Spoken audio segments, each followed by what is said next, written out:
오늘은 예수님의 부활하심을 축하하고 감사하며 기념하는 부활주일입니다. 온 인류의 모든 죄를 지시고 십자가에 돌아가신 후에 3일 만에 다시 살아나셔서 죄와 죽음의 권세를 이기시고 영원한 생명을 우리에게 주셨습니다. 예수님 십자가 그 구원 사역의 완성이 예수님의 부활이다, 이렇게 말할 수 있습니다. 분명 우리는 이 부활절을 맞아서 예수님의 부활을 축하하고 감사하며 기뻐해야 합니다. 근데 저는 오늘 이 부활에 대한 이야기를 조금 더 부활이 주는 그 진정한 의미를 더 깊이 좀 되새기기 위해서 오늘은 좀 거꾸로요, 이 부활절에 예수님의 십자가에 대한 이야기를 오늘 좀 하려고 합니다. 대개는 이제 그 고난 주간에 예수님 십자가를 많이 생각하게 되는데, 제가 생각해 보니까 이 부활주일 그리고 저희가 이 예수님의 십자가에 대한 이야기를 좀 뭐랄까요, 좀 생생하게 또 아주 그 원초적인 어떤 그런 얘기들을 한 지가 좀 오래된 것 같아서 오늘 이 예수님의 십자가에 대한 이야기를 조금 저희가 그 근원적이고 기본적인 거, 근본된 그 이야기를 좀 함께 나누고 싶은 마음으로 오늘 이 설교를 하게 되었는데, 요건 제가 예전에 한번 한 적이 있는데 조금 보완해서 오늘 또 다시 말씀을 나누게 되었습니다. 오늘 본문에 보시면 여러분들 이 본문에 보면 왜 이 사도 요한이 요한복음을 썼는데요, 이렇게 자세하게 상세하게 기록했을까라고 하는 생각이 듭니다. 시체를 치워달라고 하는 그 유대인들의 요구가 여기에 나오고요, 여기에 보면 또 다리를 꺾는 장면들이 나와요. 그리고 그 좌우편에 강도들 나오죠. 그리고는 이제 창으로 찌른 거, 그리고 나서 피와 물이 나온 이런 어떤 내용들이 어떻게 보면 좀 번거로울 수도 있는데 상세하게 여기에 이렇게 기록되어 있습니다. 왜 이렇게 특이한 세부 사항들을 사도 요한은 기록하고 있을까? 그 첫 번째 이유는요, 기독교 신앙의 어떤 대적자들이 그 초대교회 당시에도 있었어요. 거짓 교사들이 있었는데 이들은 예수 그리스도와 그 복음을 미워하고 십자가와 부활의 메시지를 싫어했습니다. 곡해했어요.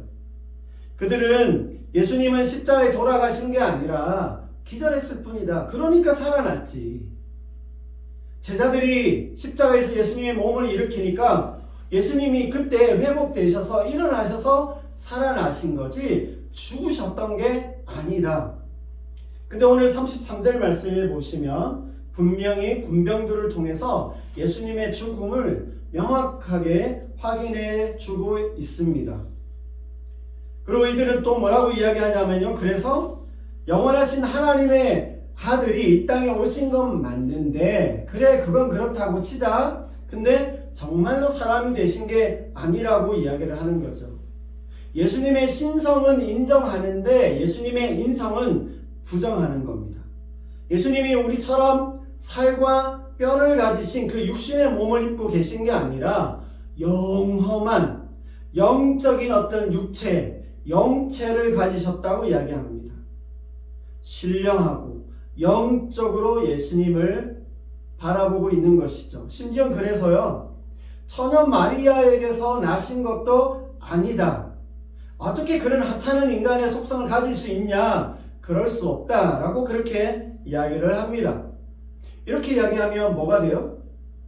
굉장히 이게 영적이고 더 신령하고 더 거룩해 보고 뭔가 더 이렇게 그럴듯하게 보이잖아요. 근데 이렇게 되면 오히려 우리의 구원 자체가, 우리의 구원이 굉장히 불완전해집니다. 이야기를 다 할 수는 없고요.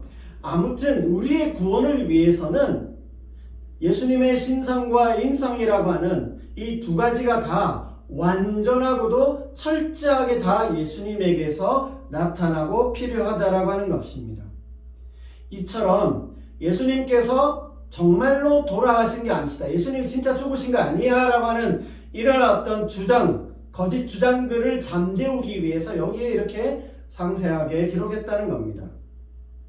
두 번째는요, 이렇게 왜 상세하게 기록했냐, 그 예언이 놀랍게 성취되었다라고 하는 것을 보여주기 위해서입니다.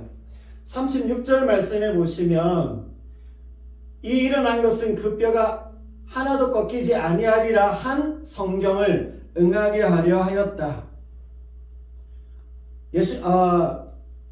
구약의 이스라엘 백성들이 출애굽할 당시에 어린 양의 피를 문설주와 임방에 발라서 죽음의 사자가 지나가게 했던 사건이 있잖아요. 그게 구약에 나타나는 유월절 사건, 구원의 사건인데 이때에 아주 특별한 한 조치가 있었어요.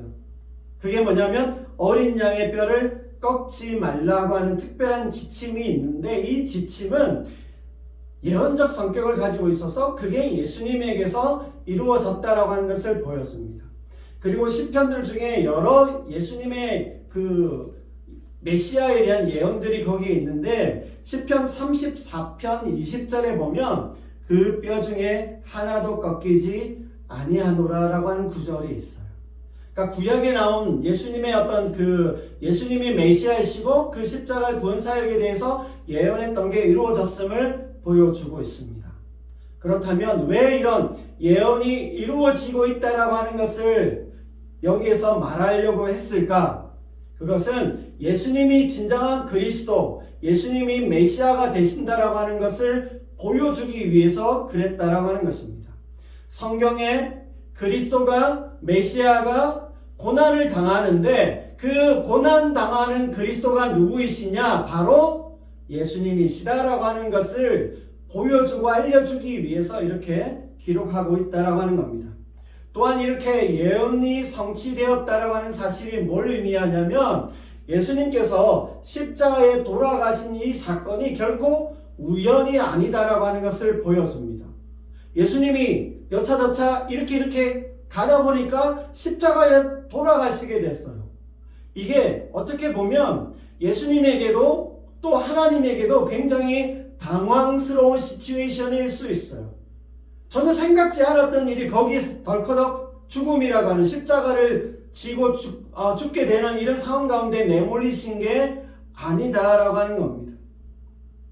여기에 예수님의 십자가를 이 처형을 주도한 본디오 빌라도, 사도신경을 할 때마다 이름 나오는 그 본디오 빌라도와 그것을 옆에서 획책했던 그 유대인들이 자신들의 어떤 뜻대로, 자신들이 어떤 원하던 대로 그 어떤 예수님의 십자가가 이루어진 것처럼, 그렇게 그 일들이 일어난 것처럼 하지만 사실은 그 모든 것들이 하나님의 계획하시고 진행하셨다라고 하는 것을 우리에게 말씀해 주고 있다라고 하는 겁니다.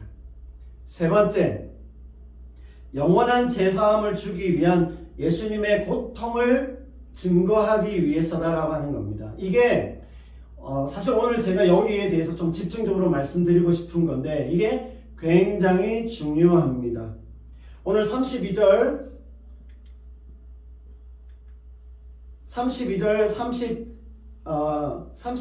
33절 말씀해 보시면 그 유대인들이 율법주의자들이잖아요. 이들이 안식일을 더럽히고 싶지 않다며 그 시체를 치워달라고.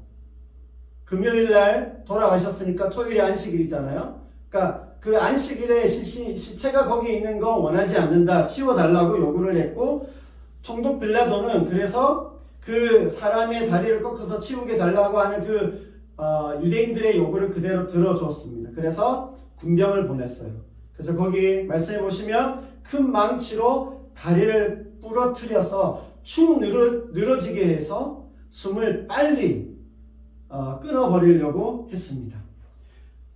예수님이 세 사람과 같이 십자가에 달렸는데 그 첫 번째 사람, 그 다음에 두 번째 사람의 다리를 그렇게 망치로 해서 부러뜨렸어요.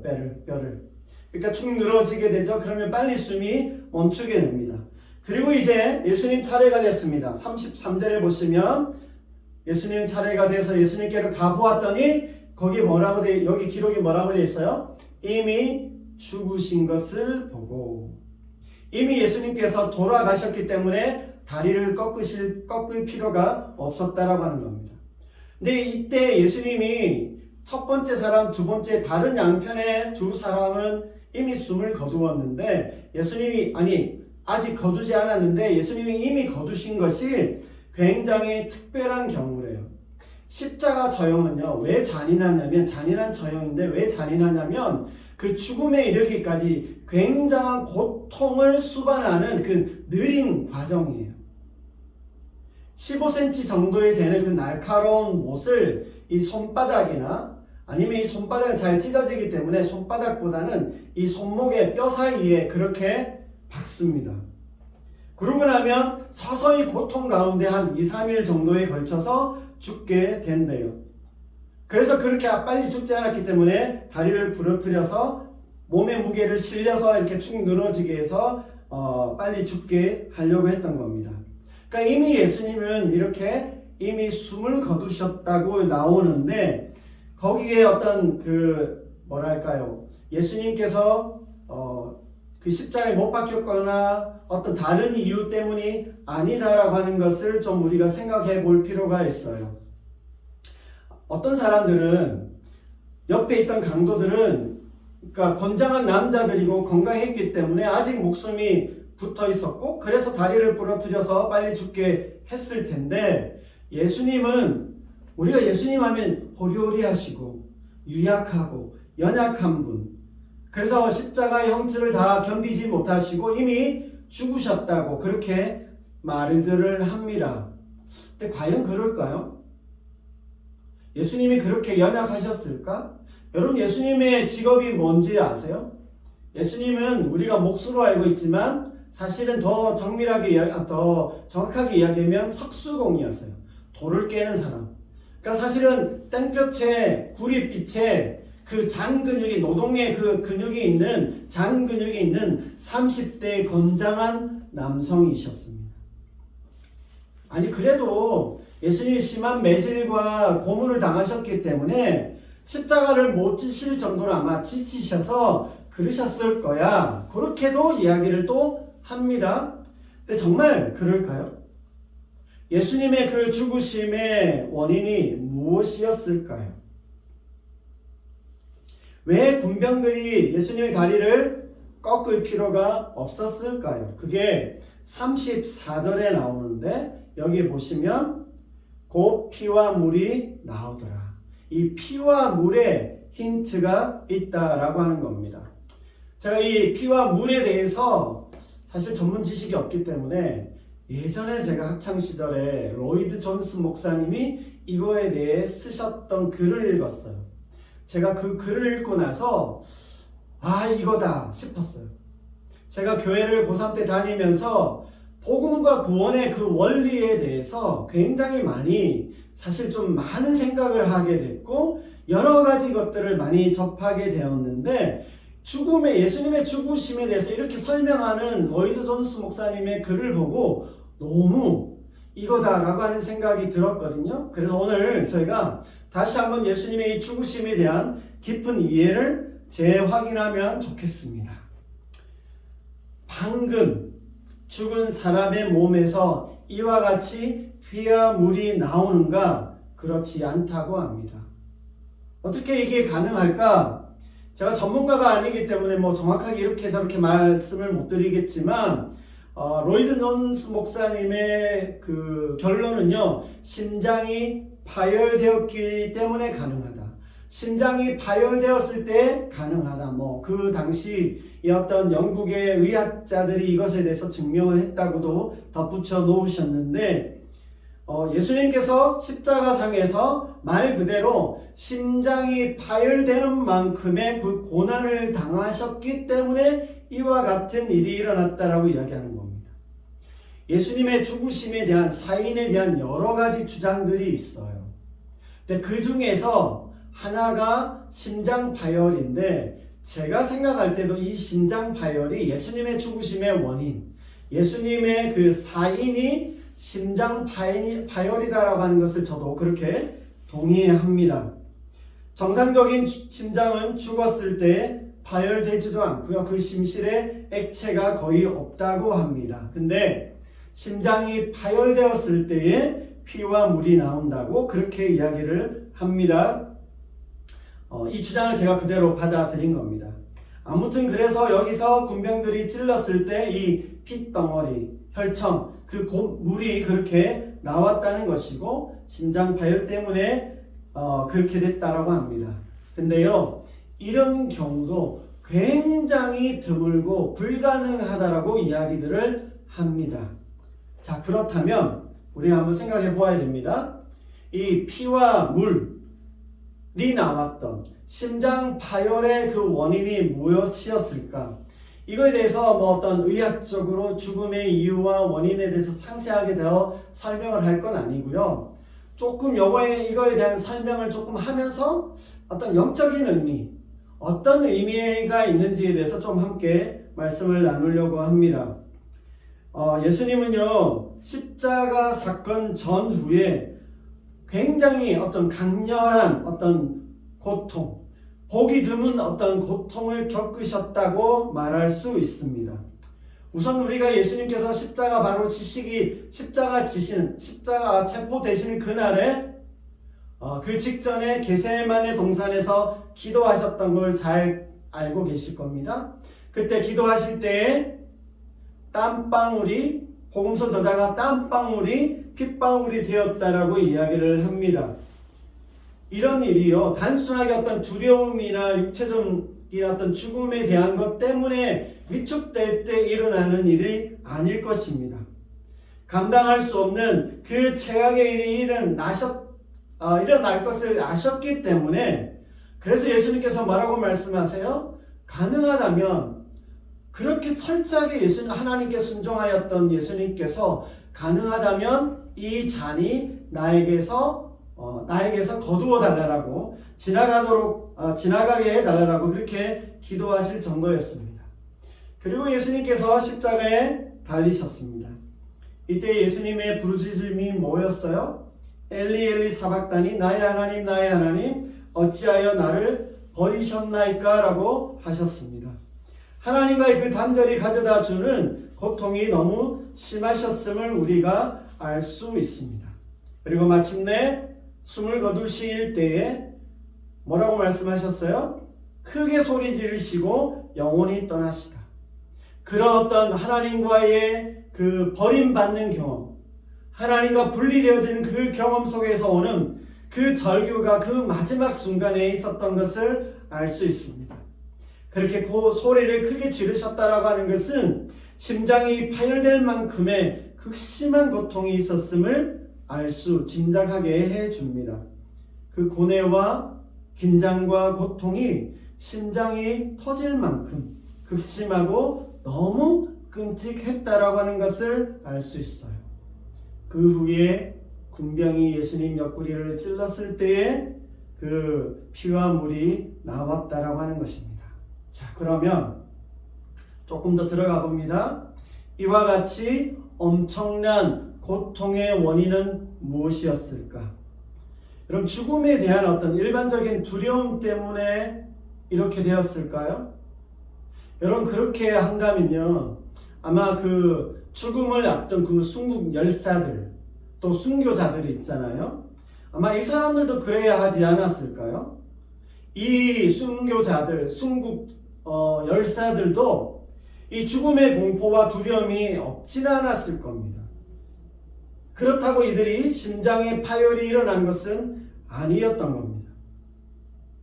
어떤 사람들은 그래요. 예수님께서 예수님의 그 십자가 사역이 그 구원의 사역이 실패했고 제자들이 배신하여서 너무너무 마음이 낙심이 되어서 그 마음이 아프고 상해서 그랬다. 그러나 여러분, 그런 상실감과 고뇌 때문도 아니었을 겁니다. 예수님의 이 고통의 원인은 하나님께서 우리 모두의 죄를 예수님 한 몸에다 다 짊어지우셨기 때문입니다. 그 죄의 그 값을 오롯이 예수님께 형벌로 다 받게 하셨기 때문에, 예수님 한 몸에 그것을 다 받게 하셨기 때문에 그 고통이 그렇게 극심했다라고 말할 수 있는 겁니다. 지옥에 대한 고통, 죄에 대한 온 인류의 값들이 하나님의 그 진노로 오롯이 예수님에게 그대로 부어졌다라고 하는 겁니다. 저는 이 견해를 제가 지지하고요. 이걸 예전에 제 신학 교수 선배님에게 제가 한번 이것도 문의한 적이 있는데 지지해 주셨어요. 이게 조금 우리에게 영적으로 유익한 해석이라고 생각합니다. 그래서 이 영원한 형벌을 너무나도 격렬하게 겪으셨기 때문에 심장이 파열되셔서 돌아가셨다, 이렇게 해석을 할 수 있습니다. 저는 종종 예수님의 이 십자가 사건, 그리고 겟세마네 동산에 그 기도하실 때 예수님의 그 고뇌와 그 어떤 예수님의 어떤 마음을 한번 생각해 볼 때, 저는 제가 만약에 예수님의 입장이라면요, 십자가를 질 수 있을 것 같다는 생각을 해보았습니다.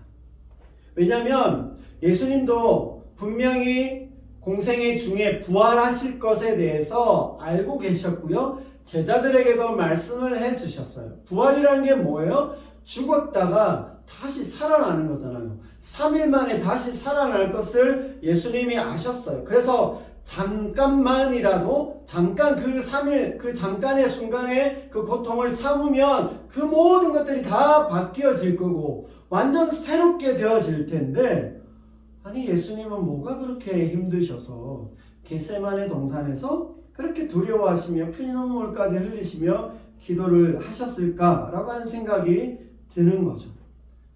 이런 면에서 보면요, 우리 순국 열사들과 순교자들이 예수님보다도 더 용감하고 당당하고 의연하게 죽음을 맞이하고 있다는 생각을 하게 됩니다. 근데 예수님 그렇게 왜 하시지 못하셨을까? 라고 하는 생각을 하게 되는 겁니다. 예수님의 죽음이 단순히 그러한 어떤 의미의 죽음이 아니었기 때문입니다. 사실 이 십자가의 고통이 어떠한지, 지옥의 고통과 하나님의 진노가 어떠한 것인지 아무도 모를 것입니다. 예수님은 온전한 의인으로서 아무런 상관도 없고 오히려 원수된 그 우리들을 위해서 십자가에 돌아가셨는데, 지구상에 그 누구도 경험해보지 못했고 앞으로도 경험해볼 수 없는 그 엄청난 고통을 당하셨다라고 하는 것을 우리가 기억해야 합니다. 여러분, 이것을 좀 깊이 묵상해 보시면 좋겠어요. 아, 예수님이 죽으시고 3일 만에 살아나셨어, 이 정도가 아니라 예수님께서 당하셨던 십자가의 그 무게를 우리가 다시 한번 생각해 보면 좋겠습니다. 그야말로 예수님은 하나님의 어린 양이 되셔서 우리 모든 인류의 죄를 대신해 그 실질적인 고통과 대가를 치르시면서 우리 죄를 담당하시고 채찍에 맞으시고 찔림을 당하시고 하나님을 만족해 시키셨습니다. 이러한 예수님의 공로로 우리의 죄값이 사함을 받고 구원에 이르게 되었다는 것을 기억해야 할 것입니다. 이제 말씀을 좀 정리하면서 마무리하겠습니다.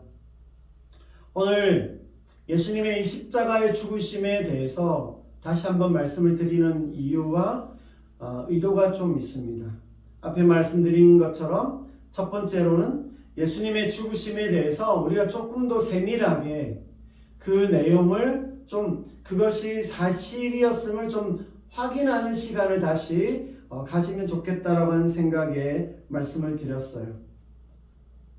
어떤 예수님의 그 당시부터 예수님의 죽으심에 대해서 예수님이 죽으신 게 아니라고, 오히려 더 그럴듯하게 그것을 영적으로 해석하려고 하는 그런 주장들이 많이 있었지만, 의학적으로나 육신적으로나 성경의 증거는 예수님이 명확하게 분명하게 죽으셨다가 살아나셨음을 우리에게 말씀해 주고 있습니다.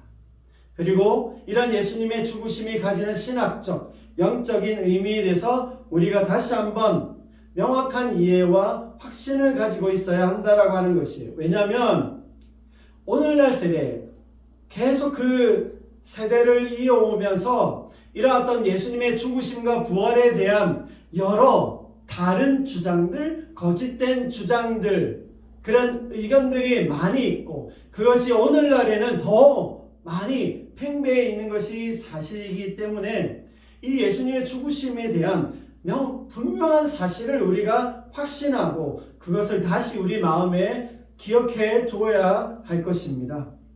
두 번째는요, 예수님의 십자가 죽으심이 매우 엄중하고 유일한 사건이라고 하는 사실을 다시 말씀드리고 싶어서였습니다. 심장이 파열된 만큼 그 엄청난 일을 하나님의 아들이신 그분이 친히 몸으로 담당하셔야 했던 이유가 무엇이었을까요? 여러분, 만약에 우리를 구원하시는데 다른 구원의 방법이 있을 수 있다면 그걸 하시지 않았을까요? 다른 방법이 없었기 때문에, 그것만이 유일한 방법이었기 때문에 그 고통을 감내하시고 그와 같은 일들을 감내하시면서 우리를 위해서 십자가에 돌아가셨다라고 하는 사실을 기억해야 합니다. 우리를 용서할 수 있는 다른 길이 있었다면 굳이 하나님께서요, 그 당신의 독생자 예수 그리스도를 보내셔서 이와 같은 고통을 당하게 하시지 않으셨을 거다라고 하는 사실입니다. 현대의 많은 사람들은요, 이런 피해에 대한 이야기, 구속에 대한 이야기 하는 거 싫어합니다. 그런 얘기는 유대인들의 이야기이고 뭐 그런 원시적인 희생제사 이야기를 하느냐, 그렇게 이야기를 하면서 굉장히 고상하게 그렇게 말하죠. 나는 예수를 믿지 않아. 내가 믿는 건 오로지 하나님의 사랑이고 하나님이 모든 사람을 사랑하셔서 우리를 결국에는 구원하실 거다. 하나님의 사랑을 나는 믿어. 그렇게 좀 고상하게 이야기를 합니다. 근데 만약에 여러분, 이러한 주장과 생각이 사실이고 그게 진리이고 그게 더 합리적이라고 한다면 여기에 오늘 본문에 나왔던 이 피와 물은 무엇일까요? 예수님이 그렇게 심장 파열을 통해서 돌아가셔야 했던 이유는 무엇일까요?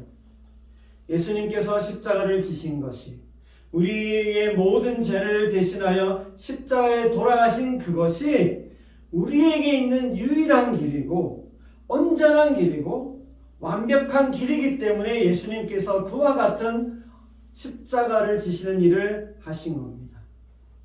구속과 구원에 이와 같이 제시하고 말하는 종교가 없고 어떤 구원자도 이와 같이 한 일이 없습니다. 구원과 구속에 이르는 유일한 길이 바로 예수님의 십자가이셨습니다.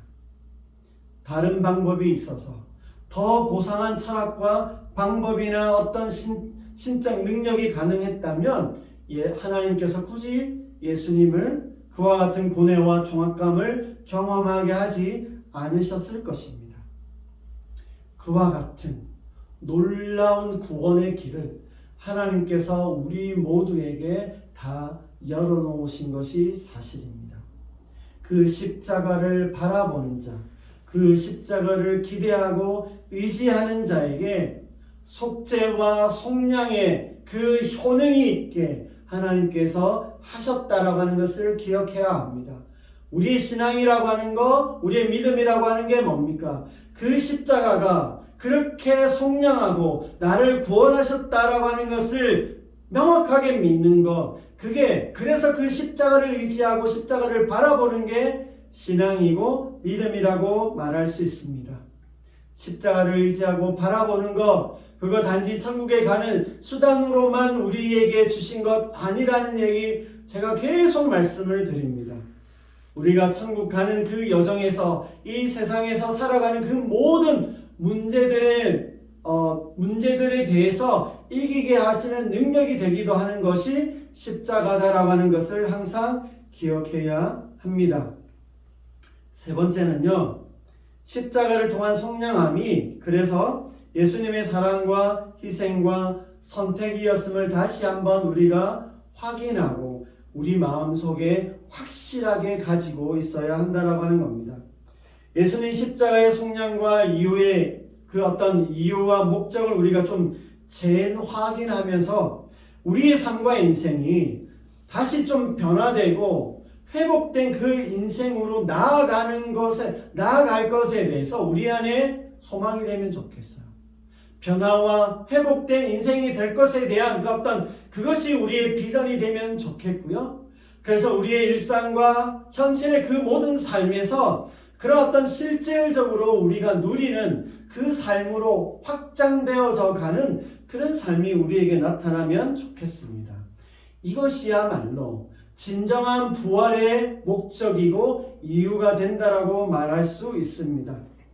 우리가 고난주간의 십자가, 특별히 고난주간의 십자가 사건을 많이 묵상하고 그걸 우리가 좀 자세하게 들여다보게 되잖아요. 그렇게 하면서 우리가 좀 감정적인 어떤 접근이나 호소, 그런 이해로 흘러갈 때가 많이 있어요. 이렇게 많이들 그렇게 하고요. 또 사실 예수님의 십자가를 생각하게 되면 좀 그렇게 될 수밖에 없어요. 영화 패션 기억하시죠? 그 장면들에 보시면 그 가시 면류관과 그 기다란 목과 예수님이 흘리신 어떤 피들, 막 채찍들 이런 것들에 우리가 집중하게 되면 그런 감정들이 올라옵니다. 특히 찬송가 311장에 보시면 내 너를 위하여 몸 버려 피 흘려 내 너를 위해 몸을 주건만 날 위해 무엇 주느냐, 뭐 이런 가사들 우리가 찬양하게 되면 뭔가 좀 감정적으로 접근하게 되고 이해가면서 눈물이 흐르고요. 또 그렇게 감정적으로 죄책감과 그런 어떤 자책감들이 약간 들면서 눈물 흘리고 좀 그렇게 반응해야 한다고 생각해요. 또 그래야 우리가 은혜를 받았고 뭔가 내가 예수님께 잘하고 있구나라고 하는 생각도 들 때가 있습니다. 사실 뭐 그렇게 해서 우리의 마음이 감정적으로 좀 움직여진다면 유익할 거예요. 이것도 사실 필요하긴 하지만 그냥 이렇게만 생각하고 이렇게만 접근한다면 예수님 십자가 그리고 예수님의 이 부활의 본질적인 이유와 목적은 사실 잊어버리게 될 수도 있다라고 하는 것입니다. 오히려 그렇게만 생각하면요, 예수님의 좀 우리에게 이상한 분, 좀 뭔가 좀 쪼잔하신 분, 이렇게 생각될 수도 있는 겁니다. 반쪽짜리의 복음을 듣게 되는 것이라고 생각해요. 사실 오늘 제가 드린 말씀을 조금 더 감정적으로 이끌어서 호소하듯 말씀드릴 수도 있지만 사실 우리를 위해서 우리 대신해서 십자가 지신 예수님의 그 의도라고 하는 게 무엇일까요? 예수님의 십자가 앞에 눈물로 반응하고 우리 자신을 돌아보고 반성하는 거, 그거 예수님도 네가 좀 뭔가를 이제 알아가는구나 그렇게 생각하실 수도 있겠지만 그렇게만 한다면 주님께서 우리에게 원하시는 믿음의 반응일까라고 하는 생각을 할 수밖에 없습니다. 예수님의 십자가는 분명히 우리를 위한 고난이고 희생적인 사랑인 것은 틀림없습니다. 그러나 과연 그것으로만 그렇게만 보아야 하는가라고 하는 것이에요. 구속은 그런 의미로만, 그런 식으로만 우리에게 의미가 있을까? 때로 우리가 너무 구속과 그 속죄함 그 자체에만 그걸 부각하고 거기에만 집중하는 것은 아닌지 생각해 보아야 하는 겁니다. 십자가와 예수님의 그 고난을 생각할 때, 그것에 우리가 좀 생각하고 바라보게 될 때에 구속행위 그 자체보다도 그것을 왜 그렇게 주시려고 하셨는지, 왜 그런 고통을 짊어지셨는지를 우리가 생각해 보게 되면 그것을 통하여서 우리에게 주시려고 했던 그 선물이 있다라고 하는 것을 생각해야 하는 것입니다. 속량과 구속을 통해 주시려고 하는 그 선물에 우리의 마음을 더 두어야 하는 것입니다. 그 선물이 우리에게 더 귀하고 그 선물이 우리에게 더 값지게 될 때에 우리는 예수님의 사랑을 더 크게 경험하게 되고 더 확신하게 되고 더 예수님의 사랑으로 충만한 그 삶을 살아갈 수 있을 것이라고 저는 그렇게 생각합니다. 예수님의 부활은요, 이러한 구속이 안겨다주는 진정한 자유와 회복을 누리게 하기 위함이라는 것을 우리가 기억해야 하는 것입니다. 예수님의 부활은 그러한 구원이 우리에게 이제 시작되었고 우리에게 가능하다라고 하는 그 길을 열어주심으로써 진정한 그 생명을 누리는 그 능력된 삶을 살도록 우리에게 주신 하나님의 은혜인 것을 다시 기억하면 좋겠습니다. 우리가 이것을 알아가고요, 더 충만하게 되기를 기도하고 우리의 삶이 그와 같이 되어지고 그렇게 살아지도록 그것을 위해서도 더 기도하고 애써야 할 것입니다. 정말 이와 같은 그 충만한 삶을 충분히 누리는 우리 모두가 되시기를 주님의 이름으로 축복합니다.